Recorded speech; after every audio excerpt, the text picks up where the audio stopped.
I'll just do the whole. Hey, everybody, welcome back to SpearFactor. We got Tim Andrews from High Performance Diving here. He's located in Hawaii. And yeah, hi, Tim. How are you? Great. How are you today? I'm good. It's kind of a funny thing about how we got linked up when I was in Guam. I got on the WhatsApp chat. I think it was a WhatsApp chat, and you were on there. And Yeah. it might have been the first time I was there, like within a few weeks. And then there was that shark video that you posted from when you discovered the giant. We'll get into that later, but um, incredible. But I wanted to have you first introduce yourself to all the listeners. So if you wouldn't mind, give us like a quick bio or how you got started, how you ended up in Guam, I guess, or whatever. Yeah. Yeah. I recently retired from the Navy. That's kind of how my story evolved as the Navy moved me around. I came out to Hawaii and then decided I wanted to get involved in like scuba diving because I had received orders to go to Guam. And at the time, my wife was going to the University of Hawaii to get her PhD, and she wasn't going to finish before my orders came up. So she decided she was going to stay here, finish that, and I was going to go to Guam alone. So I wanted to make sure that I had something to do while I was out there. Um, so I got certified to scuba dive, got out there, got really into it. And for anyone that's been out there, the diving is so easy and amazing that I was diving almost every day. And so then I kind of went from there, got interested in becoming a scuba instructor. And then I kind of became aware of freediving. It was kind of a weird story. And I tell this to like all my instructor candidates when I'm teaching instructors, but like, there's Guam, the weather is amazing all the time. It's part of the reason that the diving is so easy. And then you have Apra Harbor, and you have all this diving in Apra Harbor, which is super protected. If you are not familiar with it, I definitely recommend you take a look at a map to Yeah, see it's just how incredible. crazy protected it is. Yeah. And so we were doing some open water scuba training in one of the dive sites in the harbor. And the wind came up from the west, which is unusual. And it made the entrance choppy to get in the spot we were at. So we decided we were going to move because it was kind of dangerous for the students. And so the guy I was working with, he's like, well, go grab the buoy so we can go move and go somewhere else. Well, it was tied off at this on this steel box at like 30 feet. And I was like, well, this kind of sucks, right? Because the whole reason we're moving is because it's dangerous to get in and out of the water, and I got to go and get in the water. And so he's like, well, just free dive down and get it. And I was like, I can't do that. It's 30 feet. He's like, just pull yourself down the line. So I did. And, I came up and I'm like, this was amazing. I'm a god among men, right? This is, nobody can go that deep and untie a knot. So that was kind of like my first introduction to this whole idea of breath hold diving. And then one day I was in the dive shop doing something, and I hear this guy talking to this lady about how incredibly peaceful it is. And, he said something that really resonated with me. He's like, sometimes you're down there and it's just so quiet, you can hear your heart beating. And I was like, man, there's a lot of craziness in my life. I could use some of that. So um, sought out some freediving instruction. Turns out the guy that I overheard was actually a freediving instructor. Who was that? Um, Farron? Farron, yeah. Yeah, yeah. And that dude's crazy, Small world. but Yeah. it's a small Small world.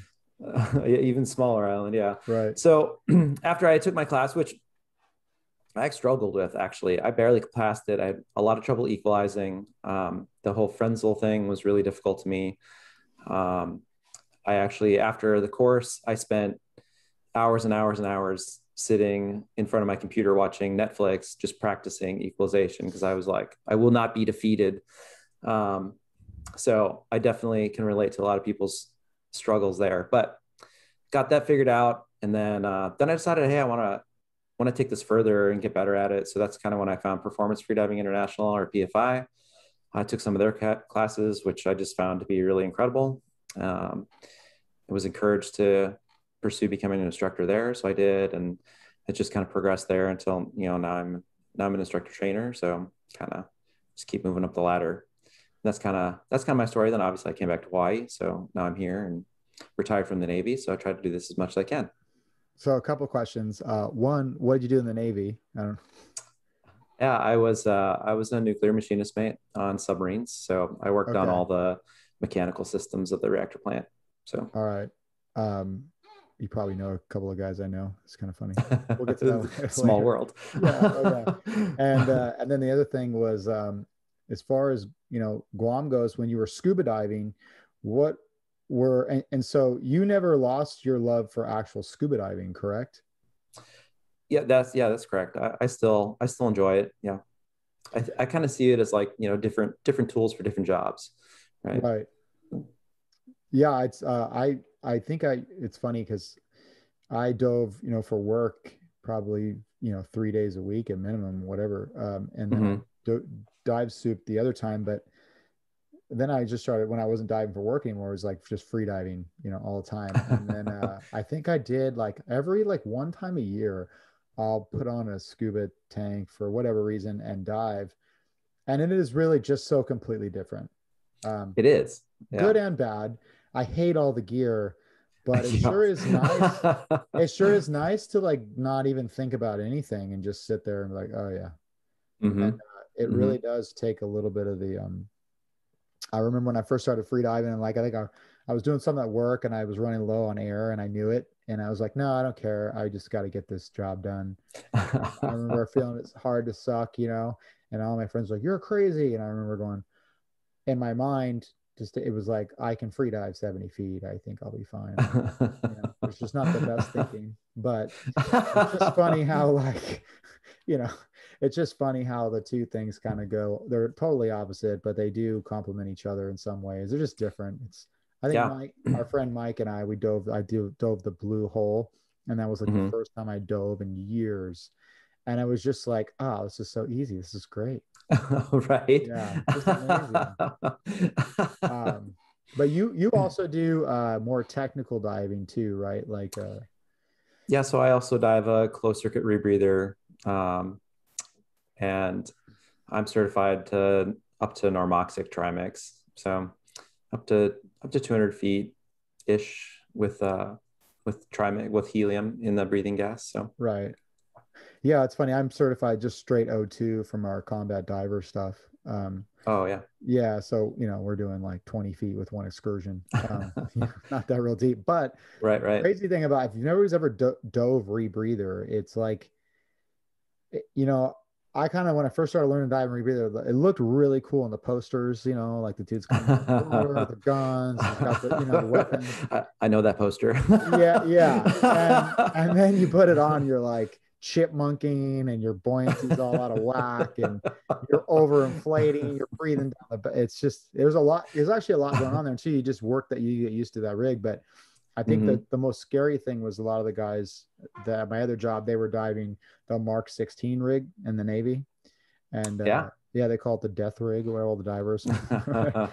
And I was trying to tell somebody because I had a dive accident as well on the rebreather. And I tell everybody, it was like, the weird thing about doing rebreather is that when things are going wrong, you may be aware that something's not right, but you're breathing the stuff. So your central processing unit has like no control, even if your conscious mind is like, oh, this isn't right. And I remember like for me, it was like, I'm freaking out. Why am I freaking out? I never freak out. Just calm down. No, I'm freaking out. Like, oh, this is really, really bad. I better go. And because we were shallow, you could just bounce Hmm. and I almost passed out, but not to get in all the details of it. But that's the Yeah. scariest shit about a rebreather, I think, because you're breathing that, and especially if you're doing like what you're doing, mixed gas deep, you're locked in. You're going for the Yeah. ride.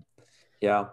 Yeah, it is. So I also I was there for a dive accident. Really close friend of mine actually passed away.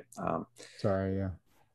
Yeah, and it sucks, but it's really sobering. Like anytime you think about using the thing, it's like, man, it's you have to be in that frame of mind to like, because you're right. Like, are you really conscious of what's happening? You have to like, it has to be automatic. You have to be, no, I'm out of here. Like, Yeah. can't. Yeah, it's pretty crazy. Totally different experience.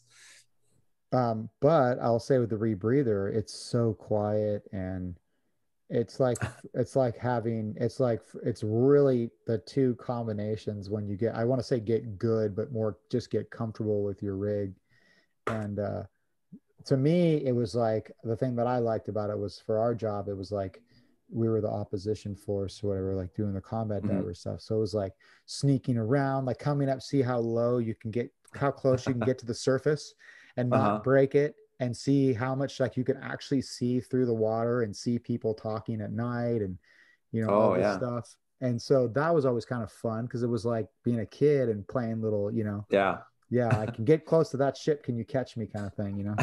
So I actually, my wife and I lived on our sailboat for a while Uh-huh. in Pearl Harbor, and so there were times where the SEALs would do their like, training, like Yep. attack and approach things, like, and they have chem lights, so so the observers can keep track where they're at, and it's like see Yeah. this chem light like going past the boat. It's like sitting there drinking your cocktail. It's like what is happening right now? Well, and then you always see the one, you always see the one buddy pair that's just completely lost.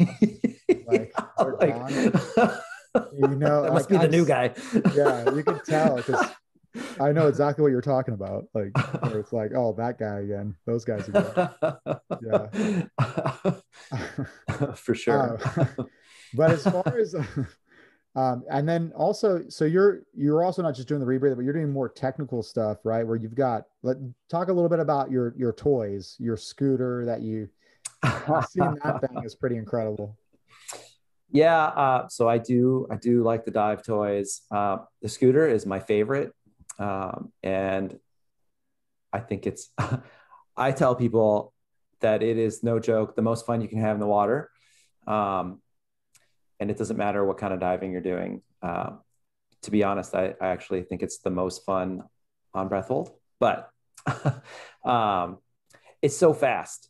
It's I forget what the spec is. It does something stupid. Wasn't it like Um, 22 or something crazy like that? It'll rip your mask it's off. crazy. I think it does like 7 knots or something, but it does it like at full speed. You have to have a super low volume mask, otherwise it'll rip it Yeah. off. Like I've been chasing like bluefin trevallies or like milu, right? Uh-huh. They call them here. Yep. And you can see they kind of swim away from you, right? But they're not like, all out. They're just like, oh, I'm getting away from this thing. I don't know what it is. And then you see him kind of look back. It's like, oh man, he's still there. Like, what's going on right now? He does it's a trip. So yeah, that's probably my favorite toy. I'm also really into photography. So Oh, that's right. Yeah. What's yeah, your so when we Instagram photography page? Because I saw that. I was looking through that. uh it's um it's Mitswerdna, which it sounds really weird. It's my name backwards. So Mitswerdna. Nice. But yeah. And so like when we talk about, different kind of tools for different jobs, like I really like macro photography. So the tiny little creatures in the ocean really intrigue me, like nudibranchs and that kind of stuff. Really hard to find on breath hold. But when you're on scuba, you can spend a long time taking pictures of things that are, half an inch big. So, Well, it's funny you say that because we had a girl, a woman, excuse me, that used to dive with us for work, and she came from a scientific background, and she'd be uh-huh. down there just staring at the sand. Like, and we're like, "What are you doing?" There's no, like, we're out trying to like poach lobster and fish and everything else. Right, right. And she's just looking at this nudibranch, like yeah, and sea slug or whatever it was, like the Hmm. real bright. And she's, I Hmm. love just watching them. And I just thought that Yeah. was so funny. And then like fast forward 10 years, my son, I took him scuba dive, and it's got to be the way some people are just wired, because I took him snorkeling to go see the leopard sharks in La Jolla. Well, Oh yeah. I was like, hey, look at the leopard shark. And he's like, yeah, cool. But did you see this little fish over here? All this little school bait fish? And he's like falling off the school bait fish, and he's looking, I'm like, they're so cool. I'm like, there's a shark right there. And he's like, yeah, that's cool. But like, do you see the little bait fish? I was like, wow, okay. I've learned so much. So yeah, it's got to be people are just wired totally differently. It's awesome. I think so. I think Yeah, it's so. super cool. Um, so how would you describe, like, let's say someone moved to Hawaii Mhm. and they come across your website and they want to, like, how would you describe, like, if they called you, hey, I'm interested in scuba diving, or Do you do scuba diving? You do free diving? What do you do? Like, how would you kind of talk to them about that? Yeah, great. So primarily, my focus is free diving, but I do also teach scuba diving or run scuba diving charters and that kind of stuff too. Um, but my I'm really passionate about teaching free diving for a lot of reasons. I tell people all the time that you can teach any idiot to scuba dive. It's push It's this true. button, push this button, it makes you go up. Push this button, it makes you go down. Put this in your mouth, don't stop breathing, right? Right. But free diving is so much more like personally challenging. Like, instead of Right. learning how to use the machine is your body, right? And I think it's really rewarding for me to teach someone. So I really enjoy that. And the scuba market here in Hawaii is really saturated. So it's just really not kind of my area of focus. Not How that I is don't enjoy it, but Yeah. How is the free diving market in Hawaii? I imagine that's got to be quite a bit larger too than most places. it's definitely bigger than most places. But I think it's still kind of like it's still new enough that it's still growing. That I mean, I think I'd have to look.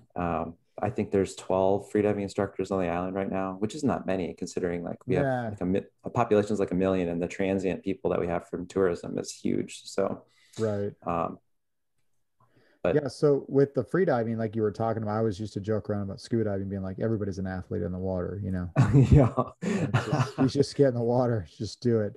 But I think the draw with freediving is the mental game. And then well, I don't want to talk for you, but like, what do you think as you progress in your freediving and over the years, what do you think some things that you've noticed or things that you've tried to pay more attention to?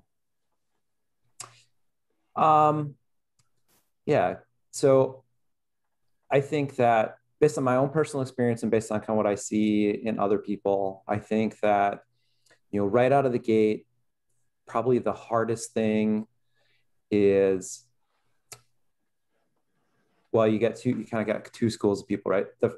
It could be just this whole idea of holding your breath and being underwater. There are some people um, that that is a big roadblock to them.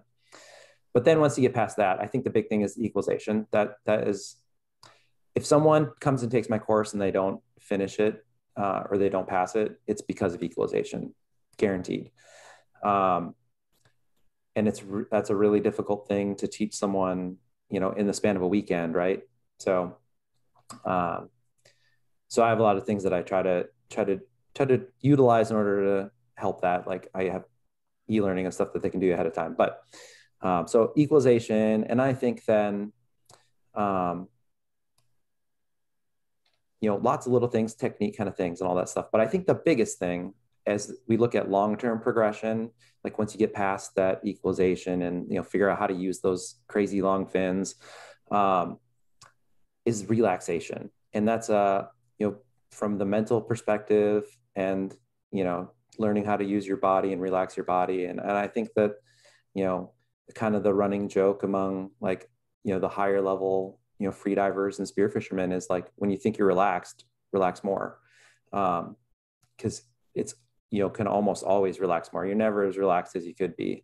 Um, and that all goes back into your performance overall, right? The more relaxed you are, the less oxygen you're consuming, the better you're going to perform. Whether it's you look at like pure freediving, from a competitive standpoint, or just recreationally, or you look at spearfishing, the more relaxed you are, the less you're moving around, the less you're going to scare things away, and all that kind of stuff, right? So, yeah, I think that mental challenge is the biggest thing when you look at long term.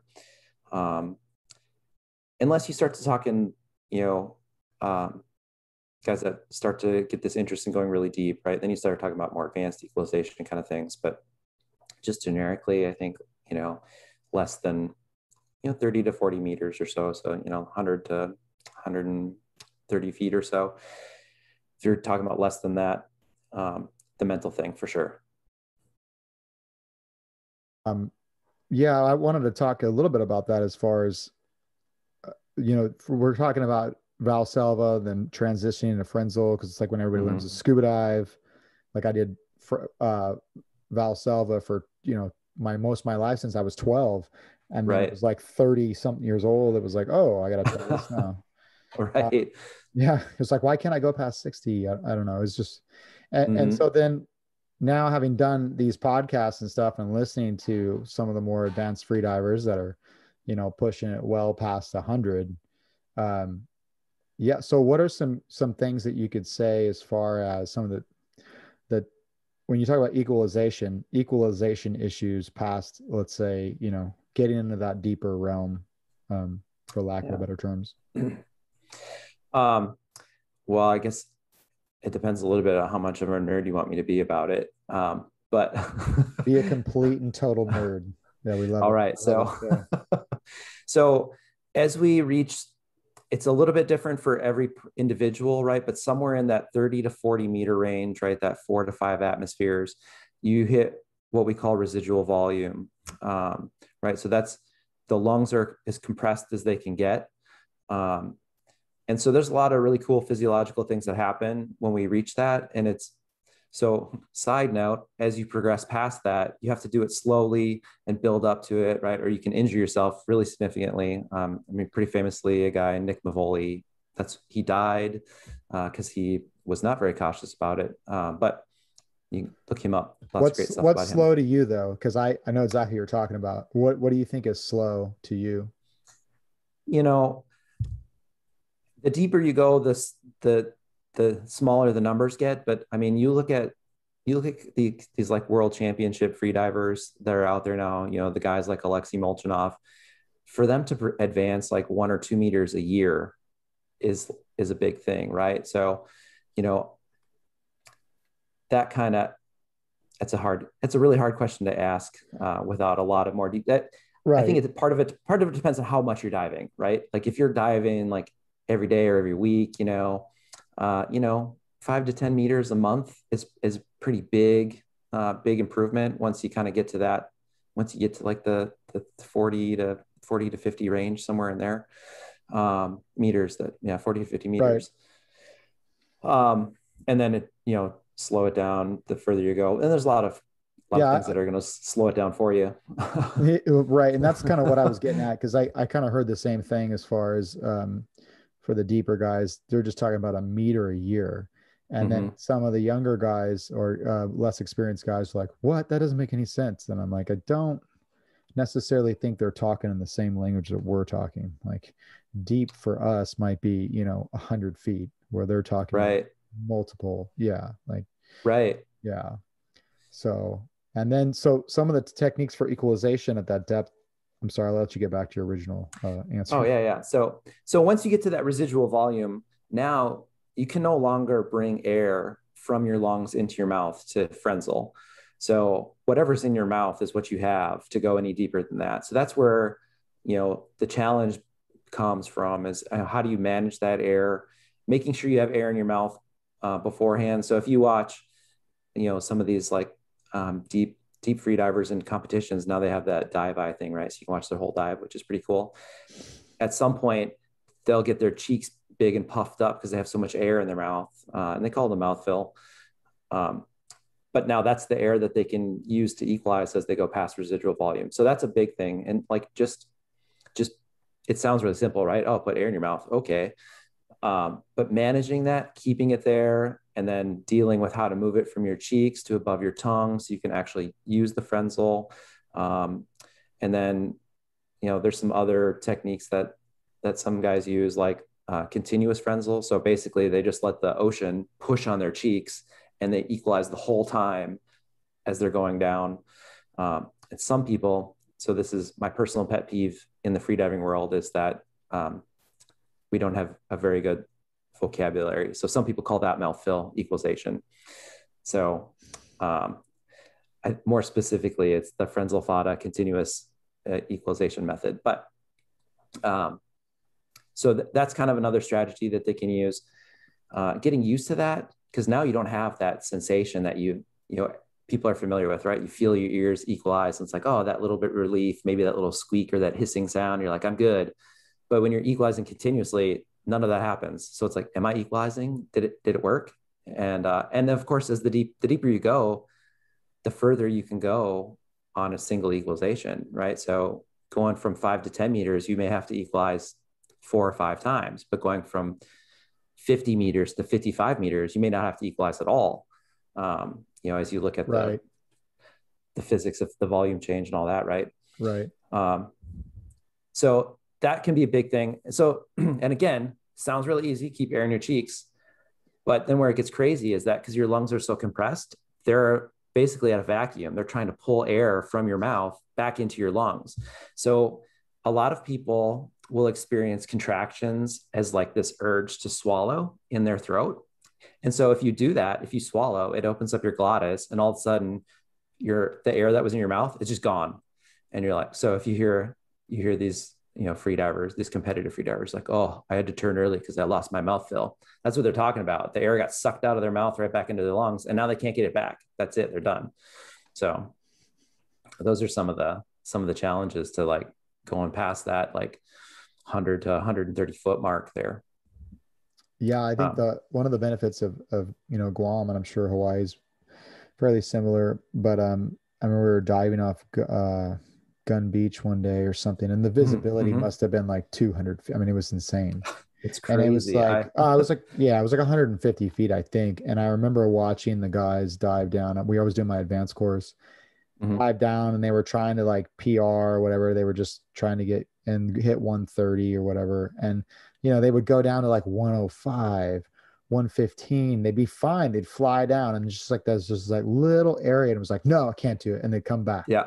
And it's like every time, and I was like, bro, you just went like 120 feet and you stopped.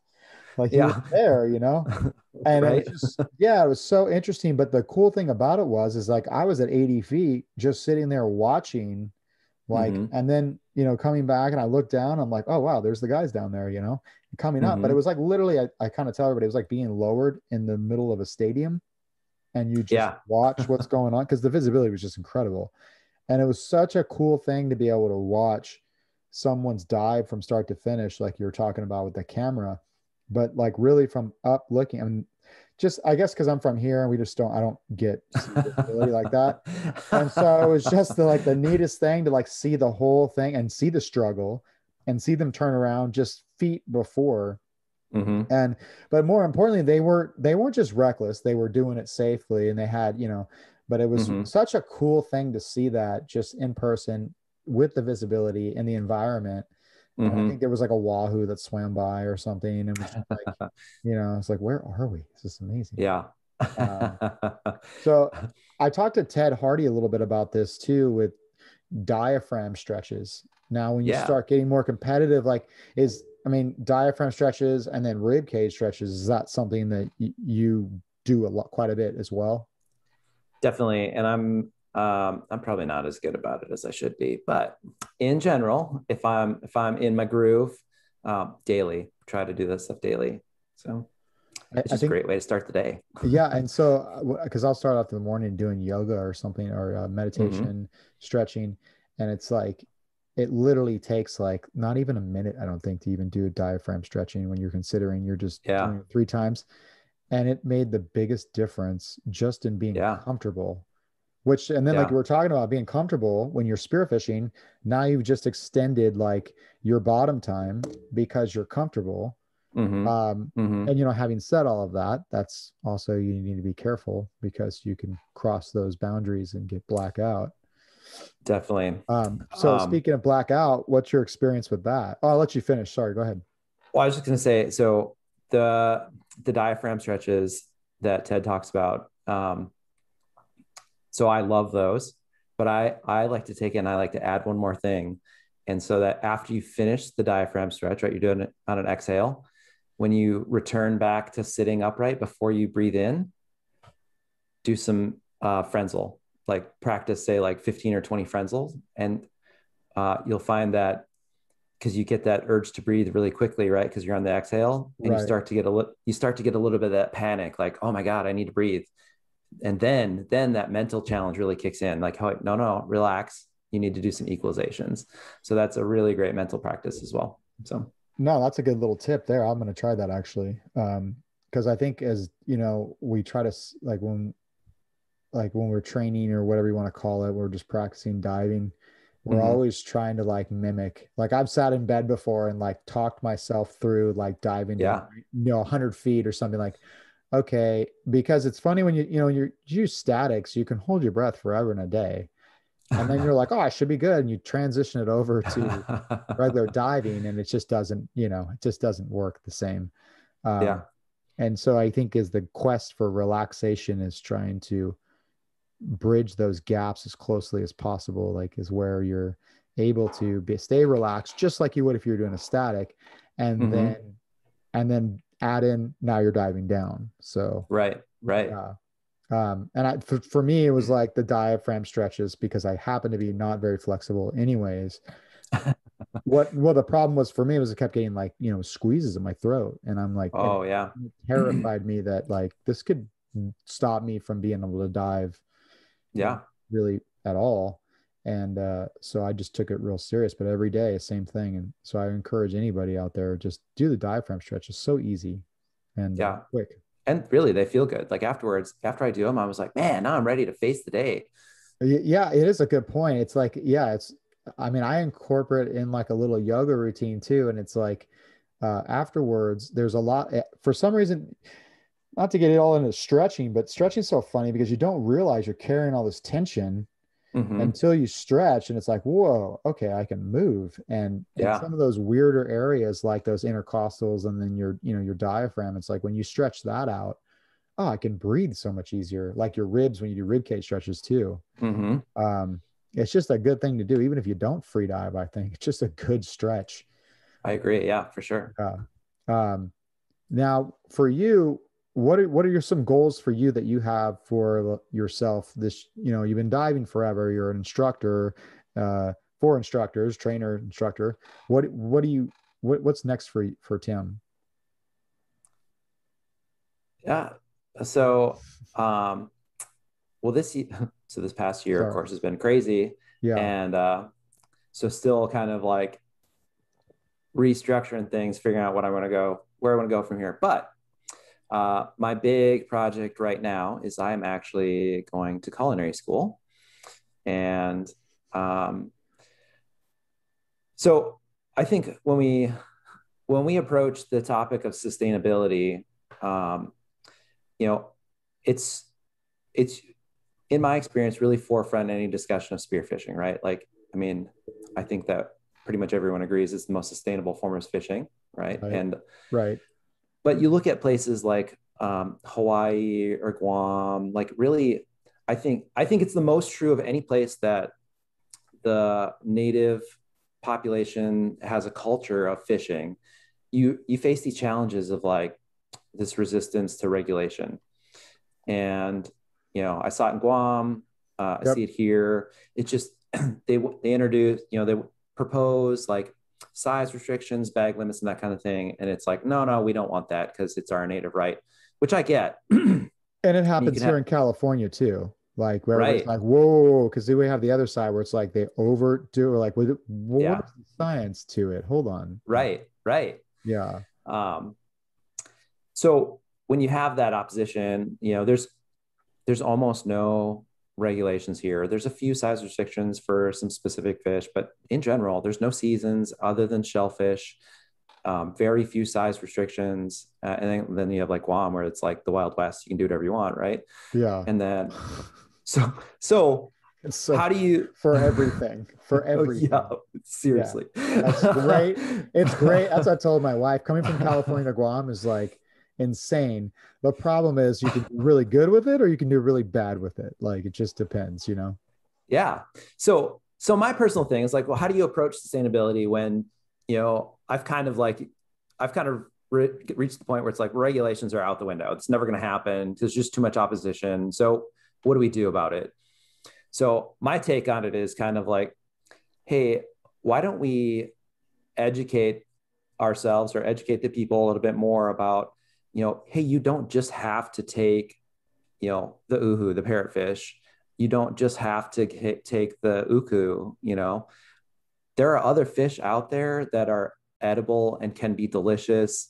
And we can reduce the pressure on these specific target species, which is better overall, right? Just a more balanced approach. And I think if we can't do it with regulation, let's just try to do it with, some demonstration and education. So going to culinary school, want to and kind of incorporate that into some future things that I'm doing with high performance diving, and to help kind of do my part to make our sport a little bit more sustainable No, here in Hawaii anyways. yeah, I'm glad you brought that up because I literally talked about that this weekend with a friend of mine, trash fish. Like Yeah. it's comical to me because we were walking to the harbor and there was a bunch of mullet, right? And I was like, oh, my Mm-hmm. kids would love to catch those mullet, because they're there and they're big Uh-huh. and I know, and my buddy's like, he's like, yeah, have you ever had smoked mullet? It's delicious. And I was like, it's so funny you say that because here it's like carp. It's like, trash fish. And there's so Yeah. many things that are considered trash fish here. Um, and I kind of looked at it as like coming from not a cooking background at all and not knowing how to cook fish at all for the longest time, Mm-hmm. which allowed me to be sustainable because if I pulled the trigger, it was not just because like it wasn't just because like I wanted to really eat a thing. I was like, well, just let me get this big guy here. I don't want to just shoot a bunch of medium guys fish because I got to deal with fish. And but it was funny though because he said that and it really sparked that kind of like it keeps igniting as the social media things grow blowing up, with all of us. And the thing that kind of blows me away is the stigma to like where it's like, where did that come from? Was somebody just a shitty chef one time? Because I was Right. a Yeah. chef for years and I could fuck up, pardon me, like any, Yeah. I mean, honestly. And so it was just funny to me that exists because when I didn't have a notion of what was good fish or not, it all was trash fish to me, Right. Right. And so what I learned was that friends that knew how to cook fish, it was like, wow, this is incredible. I wonder Mm-hmm. if I could do that with this. Come to find out you can, and it tastes pretty damn good. So my friend John from Cassis Breed does a whole thing on. He's like, Brett, you got to take me to go shoot some opaleye. I'm like, what? It's like, let's shoot some opaleye. I want to do this trash fish thing and like catch and cook kind of thing. And so we did it, and he's like, it's really good. And then hearing all the people that I posted something on, shame to say on TikTok, posted something about mullet, right? Mullet, where it was like, do you eat mullet? Like, I'm curious about this. Do you eat mullet? And sure enough, people are like, oh, smoked mullet's great. I'm like, so what happened? Is it a different species? Um, but I think you're right on the money with that because those species that we deem are tasty, and some of those species are not very high as far as like reproductive rates and things like that. Yeah. And if that's the one fish that's targeted over and over and over again, like a jobfish, uku, and like, Mm-hmm. you know, I don't think anything can sustain that with the population growth and the popularity of spearfishing in general. Right. Yeah. And that's my concern. If we're not going to institute regulations to do something about it, it's Right. just the long-term future is not there. And then now what? Like you just move from, once you wipe out that species, you move to the next one until there's nothing left. Right. And that's literally what I was thinking too. And the problem is like, I know with like through surfing and localism and all this stuff, it's like, even especially in Hawaii where, we can police our own, but when you're having to deal with a fish that is good and Mm-hmm. that is part of the culture, um, that fish doesn't stand a chance as far as saying, hey guys, let's go shoot this now instead of this because I'm the haole from the mainland and I am educated and Right. educated for lack of like formally educated. I don't mean to offend anybody, but formally educated. And then you're gonna get, yeah, you think you're better than me. You don't even know what you're talking about, Haole, beat it, you know? And I Right. understand that. I totally understand it because I'm probably be the same way. I Right. and I know I am here actually. When you get to the boat dock and they're trying to like, do all their stuff, and you're like, look, have you actually been under the water? You can take all the measurements you want, but I'm telling you right now, that fish is rare. That fish, like, whatever it is, like, but it's so interesting when people that don't stick their face in the water. Um, but moving on past that, I feel like the most powerful people in the world are the people that are educated formally and that live and breathe diving and spearfishing, and they can, talk about it with some confidence from a academia standpoint, but then also from understanding where everybody else is coming from. It's like a big bridge. I think Yeah. people are very powerful, and I would encourage them to, speak up about it rather than Yeah. someone who says, I want to shoot this and that's it. Um, no, I think that's a really cool thing you're talking about there.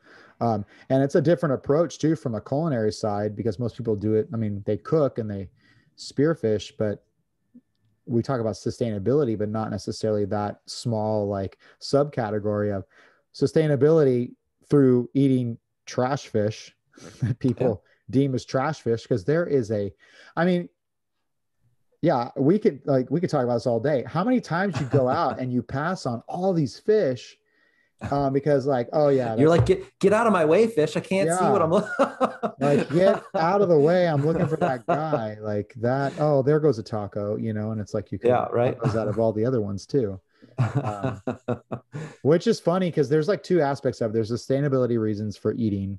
And I think what kind of influenced me spearfishing was I didn't really like fish that much. And I Mhm. just knew like, oh, this fish, you want to get these fish are really good. So it was like, and I didn't want to, I don't know. I never grew up thinking about it was a numbers thing of shooting so many little fish. That was kind of silly. Yeah.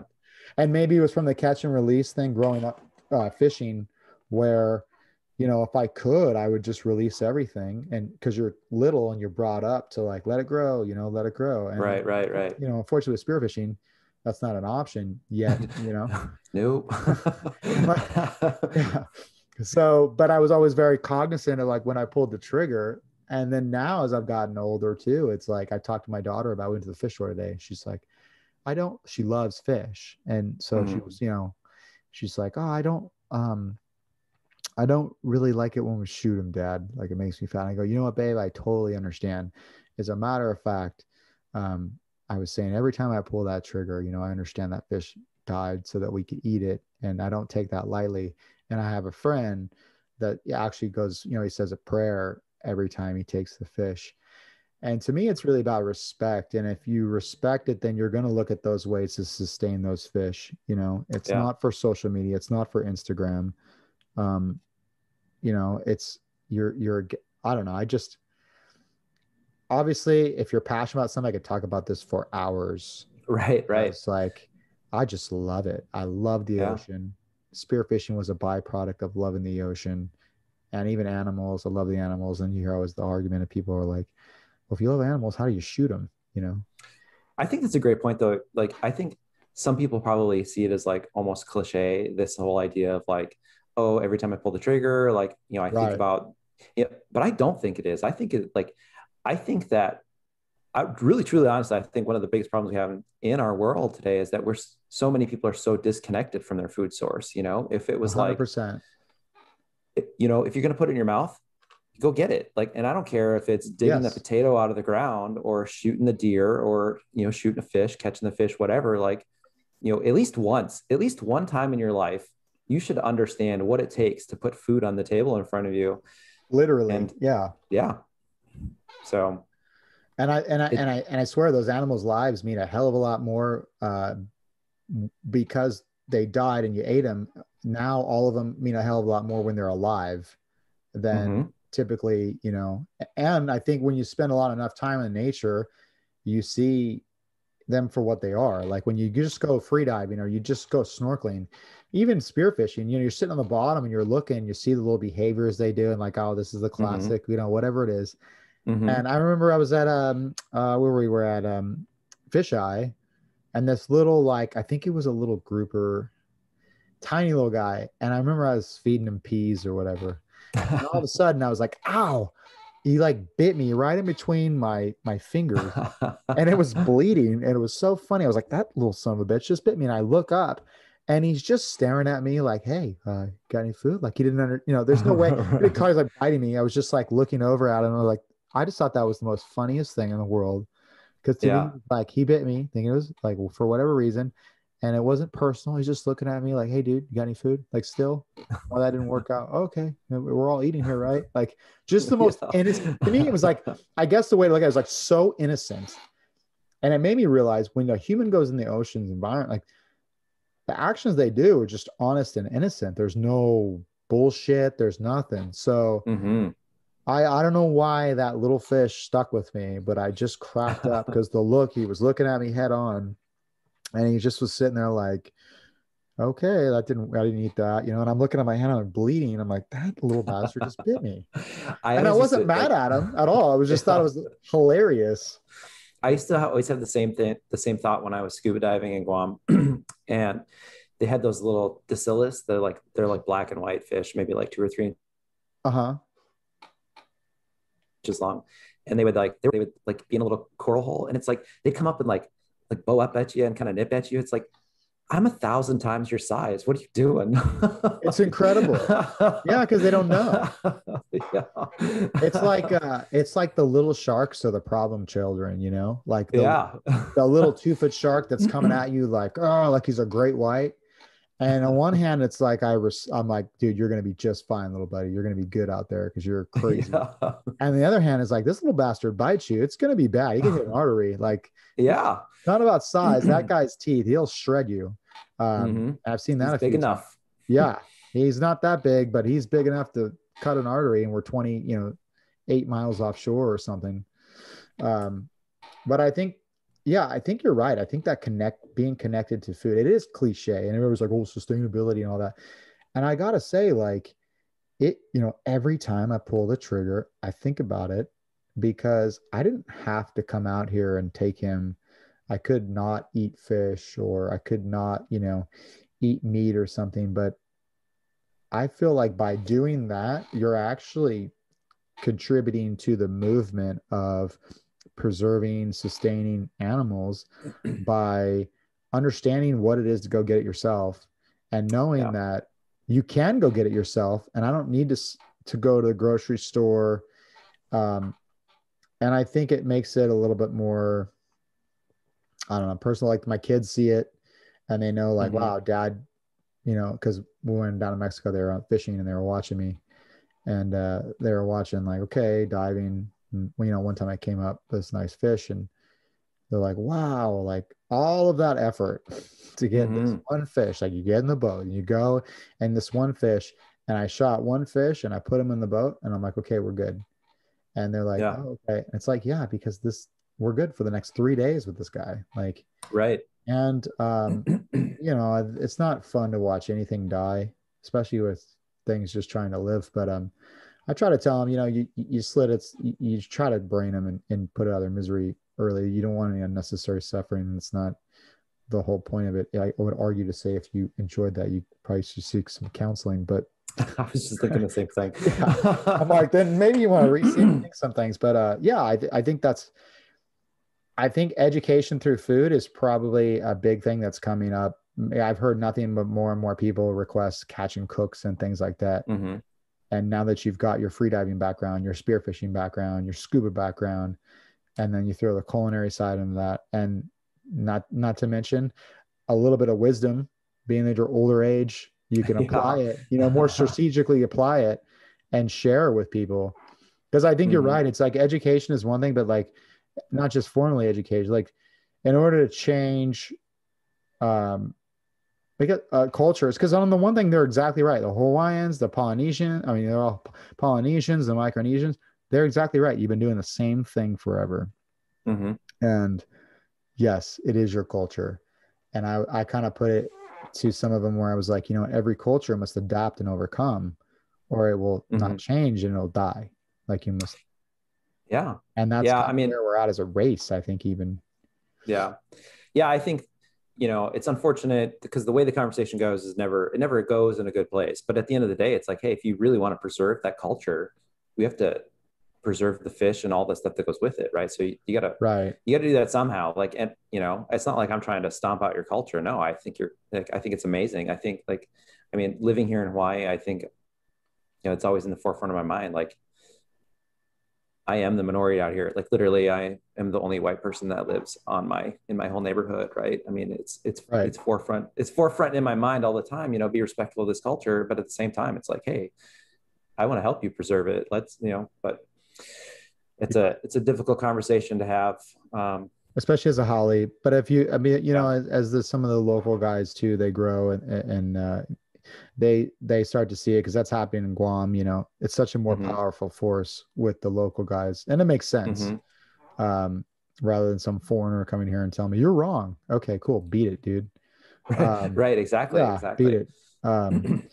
But yeah, so I think that's good, and I think they're doing a really good job of it. I think everyone as a whole, especially the spearfishing community, is really trying to promote that. I think the problem comes where, you know, it's the death montage when it's just slaying fish. And then it's like, oh, it's just for sustainability, bro. Yeah. Right. Right. Yeah. I need to So, got to do it for the gram. Right. yeah. Yeah. Um, but so do you have any freediving goals this year other than like where are you currently at freediving? Like as far as what's your comfortable level, what's your deepest dive at this point? And then I have another question to follow up with that, but go ahead. Um, comfort, I guess it depends a little bit on, what you're doing. Like, I mean, if I'm out fishing, like I'm probably in the 40 to 70 foot range, but I guess you also have to understand a little bit, what the topography looks like in Hawaii. There's some jumps, right? You can fish at like 15 feet, you can fish at like 40 to 70, or you can fish at like 150. Right. So um so that's probably in that range, like maybe down to a lot. There's some places around here that have ledges that kind of drop from like 80 down to like 150 to 180, so somewhere around those ledges. um that's probably where I'm comfortable. How deep have I gone? um well, again, we could talk about how do we get there. Yeah, So we'll talk. Yeah, yeah. I think I know what you're gonna just say. just pure free diving. Yeah, I'll probably run around 200 feet. But I've played around on the scooter some too, and I've had the scooter down to 240, 250, something like that. So Wow. I just imagine going down there at like 250 and then having the scooter die and be like, oh shit. yeah, that's definitely a consideration for sure. The good news is you didn't expend any energy to get there, so you got lots of energy to get back. So number one rule on the scooter: don't go somewhere that you're not prepared to get out of without it. Um, but I will say that that's the that's the only time I've ever been narked. Like scuba, free breather, free diving period. Uh, I I downloaded the dive from my dive computer to my computer, and I thought it was just a straight dive, down and back, and I was like, the graph just kind of like hung out at the bottom. I was like, man, I was down there for like 15 seconds. How'd that happen? I don't remember that. So maybe I need to spend a little more time working on that depth before I I, try to I, go any deeper. I think that's the problem with being narked is you have no idea you're kind of narked, you know. You just feel a little Yeah, loopy. Everything's good. Everything's even yeah, everything's all good. And you're like coming up. And yeah. I think you realize it when you come out of that, like where like when you start to come out, you're like, wow, I was feeling really weird back there. Oh, okay. That's Yeah, right. yeah. A little Martini's law, we call it. Yeah. Yeah, yeah, for Yeah. sure. For those of you that don't really know what being narked is, nitrogen narcosis, correct? Yeah, yeah, And basically after what is it, 99 feet, 3 atmospheres, it kind of can kick in. And it's yeah. like, So yeah, go ahead, please. I was gonna say, generally in scuba, they talk about it kicking in at about 4 atmospheres in that range, that 100-foot range. But most free divers don't experience until they like 60 meters or so. And we could have some really nerdy discussion about why they think the difference is. But Well, because they're not basically, metabolizing, right, as much, yeah, yeah, gas air, availability and that kind of stuff too. So there's only right. a limited quantity of nitrogen to take from. So um, yeah, it's like being drunk. Yeah, and a lot of people don't even realize too, like back to the dive kind of that you can get bent free diving if you're pushing it. Like if you're a good diver, you guys, I guess some of the Tahitian, one of the Tahitian guys in the inner, what is it, the games, inner island games or whatever it was. Mhm. I screwed that up, but sorry guys. But he was just doing dive after dive, you know, past 100 and ended Mhm. up getting narked. just from, you know, guys are beasts. I mean, Yeah, they are. That's a so I actually wrote an article for PFI on decompression sickness, getting bent, right? And so I did a lot of reading, a lot of studies, a lot of review of scientific literature, and I think that one of my soapbox items for freediving safety. I think people have this idea that like, oh, if you're going to get bent on freediving, because that's like a near impossibility. So if it's going to happen, it's going to be these like superhuman dives, like, famously Herbert Niche he did a no limits dive. So he rode a weighted sled, right, down to right. 800 feet, little over 800 feet, and he got bent, which is like, so people think like, oh, that's how it's going to happen, that crazy stuff. But the scientific literature actually shows that the guys that are getting bent the most in freediving are spear fishermen that are diving in like the 40 to 60 foot range. And it's because you go out and do one of these like superhuman dives, you only do one because it's superhuman. Right. You go out and do 40 foot dives hundreds of times throughout the day because you're spearfishing all day long. And those are the guys that get bent. And so, and it's a little bit scary. Freedivers tend to suffer type 2 DCS, which is the neurological version, Right. opposed to like the bone skeletal kind of stuff. So it's like stroke-like symptoms. So it's pretty, it's generally due to a blood occlusion in the brain. So they stop getting oxygen to parts of the brain. So it's literally like having a stroke. And it generally goes away though. So that they think that it actually happens even more than the scientists see, because a lot of people feel like, oh man, a little bit of tingling in my right arm. I must have lifted something wrong or something, or I'm really tired, really fatigued.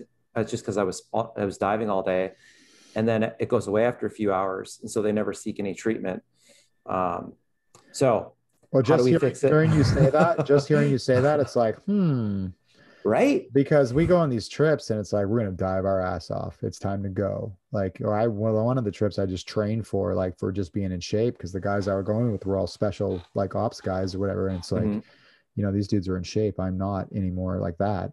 And yeah, and I remember like just diving. You dive with Mike and the guys down in Guam. It's Mm-hmm. like we're diving fairly deep, and you're tired, yeah, because you've been diving all day. So how would you know the Right. difference?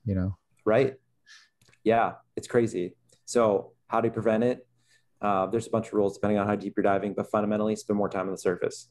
So Right, in three to between your one. dives. Yeah, Yeah, 3 to 1 is good for sure. I mean, spearfishing is a little different too, but yeah, at least 3 to 1 is what we always say, right? Mm-hmm. Is there anything? Let's talk before we go here because we've been chatting up, but let's talk about. I just want you to share the shark story Yeah, about right on. that day. Just tell me about that day. So a little bit of backstory. There was a sperm whale carcass that washed up on the beach here on Oahu, which there are some freedivers that had seen sperm whales for the previous few weeks, which is really cool. They're pretty rare to see here, but we do have sperm whales in Hawaii occasionally, mostly on the Big Island. Anyway, so this carcass washed up on the beach, and they tow it out to get, because it's smelly and giant, right? And we were doing just going out to do some freediving for training, and we heard on the VHF radio the DLNR guys talking about towing this carcass out, and they were radioing in to wherever the headquarters, like, okay, we're going to let go of the carcass here, so here's our location. And they're like, we're 17 miles offshore, or whatever it was that they 14 or 17, whatever it was, they said they were going to take it out there. Well, so they start reading the coordinates and like, and they're like, then they asked them to repeat it. I was like, well, hold on, wait, we got this, right? So we write the coordinates down, and I punch it into the GPS, and I'm like, that is not 17 miles, maybe like 17 miles from their house in Mililani, which is like the middle of the island. I'm like, that is not 17 miles offshore. It's like 7 miles offshore. And so now we have where they let it go. Well, the next day I was already planning on doing a rebreather dive. And so we go out and do that. And it was, so a couple of my friends, we were all going to go do this rebreather dive. Well, I get to the boat that morning and it's just him. And she has taken the other boat to go look for this carcass. And so anyway, we finished our dive, and it was funny because there were several people on the boat doing some other things. And me and this guy, we were going to go scooter off over the ledge. And there's this fishing boat that was sank out there at like 180 feet. So we go check out this fishing boat, and a pretty long scooter. Like there's all these landmarks. I'd never been out there before. So I'm just following him to get to this thing. So then on the way back, I'm scootering behind him. I mean, we probably went a half a mile away from the dive site and then came back. But you know how when someone's a little bit lost, you can kind of see that they're a little bit unsure where they're going, start to look around a lot more, like this doesn't look familiar. I'm starting to get that feeling from him. I'm like, he doesn't really look like he knows where we're at. And we went a long ways. I'm a little bit concerned about this. And so anyways, we finish our decompression so that we can surface and look for the boat. And we were pretty close, not too far off. So we go over to the boat. So we get all our stuff back on the boat. And this is important to the story, right? This getting lost thing, because then he's like, hey, I got a text from the other boat. They said they think there's a great white shark there. So you guys want to go check it out? And kind of tired, kind of over this day, just spent an hour trying to find the boat again. But it was like, someone's like, well, where are they? And he's like, I'm not really sure. And so back and forth text messages, the person that was driving the other boat while the other people were in the water didn't really know how to work the GPS. So he couldn't pull up the coordinates on it. So he literally took a picture of the GPS screen with his phone and texted it back. And it's like, it doesn't have the coordinates on it or anything. It's just a picture of blue ocean with contour lines, right? Right. And so, he's like, well, I'm pretty, oh yeah, super. Yeah. And so he's like, well, the ocean. Right. Yeah. And so the guy on my boat, he's like, well, I think I recognize where those contour lines are. I mean, we had a general idea where they're at, right? So he's like, I think I know where those contour lines are. We should just do it. You guys want to go? And we're pretty much all like, no, not really. We don't want to. He's like, we're going to go. We're going to go out there and see if we can find them. Like, okay, here we go. So we go hauling off, the south shore of Oahu. And shockingly, we find them pretty quickly, actually. And there weren't really any sharks at the time. So we're like, and the guy that said there was a great white is also known to embellish the truth a little bit. So of course we're all like, yeah, okay, whatever, man. Yeah. Great white in Hawaii. Sure, you did. So we get out there, and after a little bit, we see some tiger sharks. And I've had a few tiger shark interactions. In fact, I had one with Mike when he was out here. We went diving. Yeah. He told me. So, but I'm watching from the boat. And oh, by the way, I was wearing a dry suit that day because of the dive we were doing. It was almost a 2-hour dive, and I'm a princess. I get cold. So I'm wearing my dry suit. And so I'm just kind of watching from the boat, and I drive the boat so that the other guys could get in the water. And I see these tiger sharks though, and there were 3 of them, and all of them were the biggest freaking tiger sharks I have ever seen. I mean, all solidly 14, 15 feet, big tiger sharks. And so I'm trying to get some video of them from the boat, and all of a sudden they take off. I mean, like booking. I'm like, I don't think I've ever seen a shark move that fast, let alone a huge tiger shark. So it's like, what is happening right now? That is crazy. And yeah, then someone from the back of the boat is like, holy shit, it's coming right to the boat. This is what I got on video. And it is like, I'd never seen a great white before. And I think everyone has kind of in their mind, whether you think sharks are evil incarnate or, the greatest thing ever, I think everyone has in their kind of mind, like this scary, big, gigantic, man-eating great white shark because everybody's seen Jaws, right? Right. And in the back of my mind, it's like, okay, there's that image, and this thing is coming up to the surface right behind the boat, like almost underneath the boat, and it just keeps getting bigger and bigger and bigger, and it is so girthy. And it's like, at some point, it's like, this is way bigger than my scary imagination shark. Like, this is terrifying. And my wife told me that. I go, should I go on one of those Galapagos like tours, like Face My Fear, you know, years ago? And she's like, I think you might realize that your fear is real. Like it's legit. Right. Yeah. I'm like, man, this is so much worse. Like, my imagination was not good enough. Like, shit. And yeah, so then it was the classic line. I think we're going to need a bigger boat, because this thing gets next to the boat. It's like, this is bigger than the boat. It is effing huge. Right. And, but so cool to see, because it was just so graceful, and like, you know, they look like they're not moving at all. Anything that big, like if they just glide. Yeah, if you've seen whale sharks or, you know, other whales or whatever, it's just like, man, they just not moving, and they're just cruising. And then it went up and just started chomping on the this carcass. So that was like, I mean, it had to be taking bites that are like 100 pounds. I mean, it's just like, you go see the hole of where it was, you know, where it took a bite out of. It's like, oh my God, like that is, I'm bite sized for that thing. It's incredible. Yeah. Yeah. So, I mean, literally swallow cool. you whole. That was the deeper blue. That was was it 21 feet or something, right? Yeah, I think they estimated at 20, 22 or 23 feet. Yeah. So that's when it got really crazy, is, you know, so I text my wife a video of my friend in the water, like right next to this thing. And my wife was like, who is that? Who is that? And I, you know, oh, it's so-and-so. And she's like, what the fuck is wrong with her? Tell her to get out of the water. Like, yeah. And it's a legitimate response. Yeah. So my wife is like having an anxiety attack at home. She's not even there. She didn't even see the thing. So we get home, and it's just like this crazy day, right? Right. Well, then I think you texted like the WhatsApp group like that day or something. I did. I think, yeah, I think it was either that night or early the next morning. Right. We heard all about it. It was like, oh, it's like I'm instantaneously around the world. Like just yeah.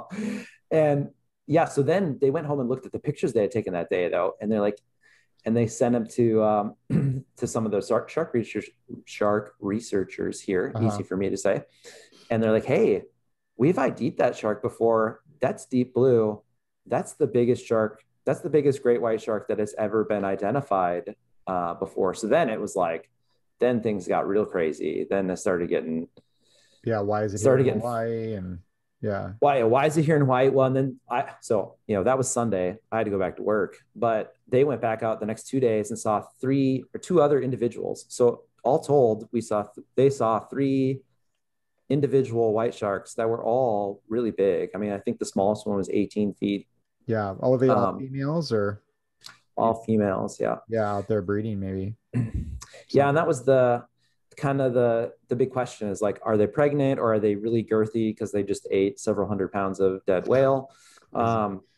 Yeah. And then, then it blew up. Then it's like, you start seeing your video on like, you know, Good Morning America and, you know, right.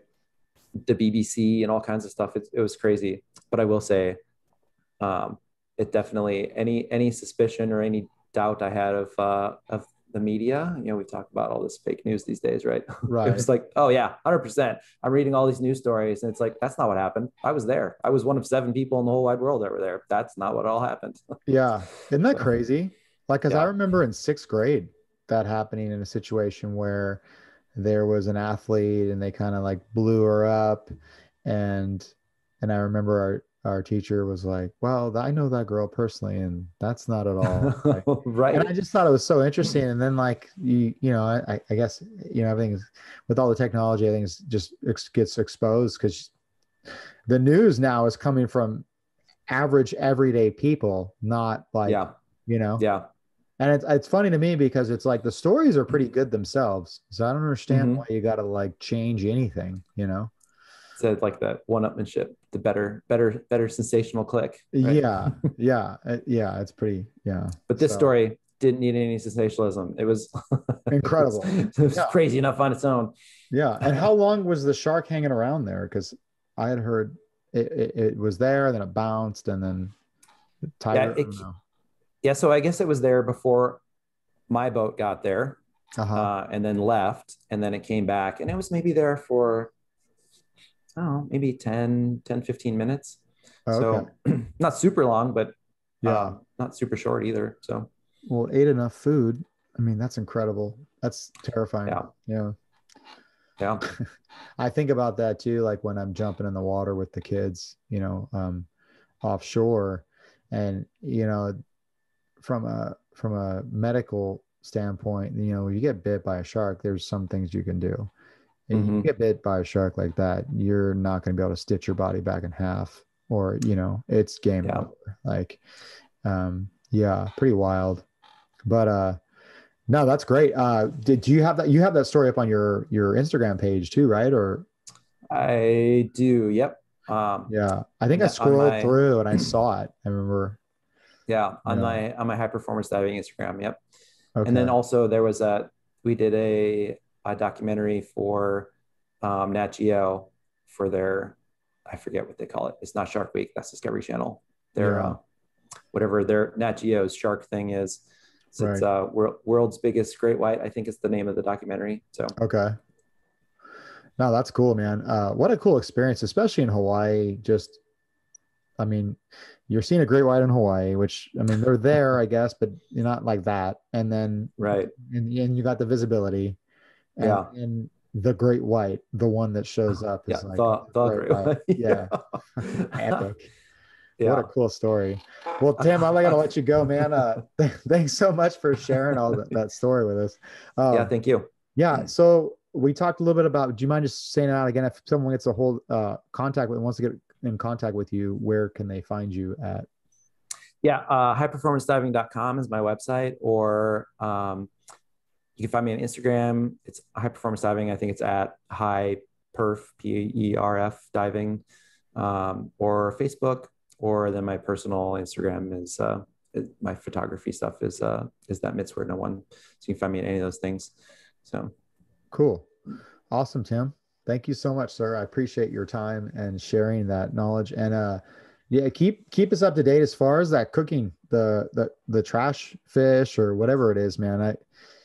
I the culinary thing sounds really cool just because it just makes you appreciate everything so much more when you can cook it right. right. You Yeah, know, for sure. I and will. it just like it just broadens everything you can eat and make, taste good compared hmm to hmm I've got to get uku, I've got to get this, I've got to get I can one. only eat the thing that I can eat as Yeah, sashimi.